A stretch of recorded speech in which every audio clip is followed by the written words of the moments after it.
ফরিদপুরের ভাঙ্গা উপজেলার আলগী ইউনিয়নের আরামবাগ চরকান্দা গ্রামে আধিপত্য বিস্তার ঘটনায় প্রতিপক্ষের বাড়িঘর ভাঙচুর, লুটপাট ও কয়েকজনকে কুপিয়ে গুরুতর আহত করার অভিযোগ পাওয়া গেছে।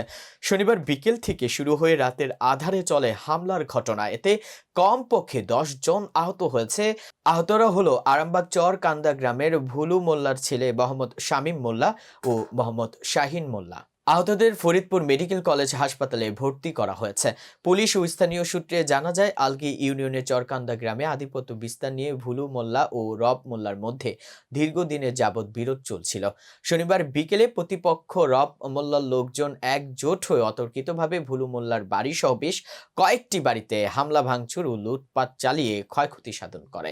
ক্ষতিগ্রস্ত পরিবারগুলো আরও জানায়, কিছুদিন আগেও প্রতিপক্ষের লোকজন ভুলু মোল্লা গ্রুপের লোকজনের রাস্তার পাশে একটি দোকানঘর আগুন জ্বালিয়ে ভস্মীভূত করে, কিন্তু তারা ন্যায্য বিচার না পাওয়ায় রেশ কাটতে না কাটতেই শনিবার ভুলু মোল্লা পরিবার ও গ্রাম্য দলের লোকজনের উপর ফের হামলার ঘটনায় গোটা এলাকায় চরম উত্তেজনা বিরাজ করছে।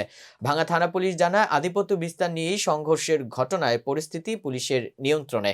অভিযোগ পেলেই আইনগত ব্যবস্থা নেওয়া হবে।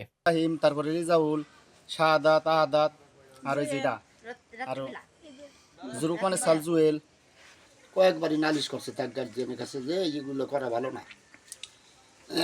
হ্যাঁ, ওসমান তো ওরাই দোকান পড়াইছে, ওরাই করলাম দোকান পড়াই, ওগো নামে মামলা দিছে।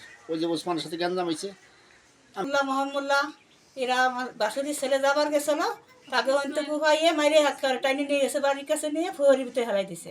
ওই জন্যই আমাকে বাড়ি এসে আক্রমণ করছে। তার আগে মার ওরা ধাক্কা লাগছিল, সানুর রবের বোর ধাক্কা লাগলে তারা হাসপাতালে ভর্তি করে গুজবটা উঠেছে যে মারা গেছে। ছিল টাকা ছিল, পরে 3-4 লাখ টাকা ছিল। আমার বাসুর টাকা পাঠাইছে জমি রাখার জন্য, সে টাকা নিয়ে গেছে, ভাঙ্গে ছিল, দেখেন আলমারি ছিল সব ভাঙ্গে নিয়ে গেছে।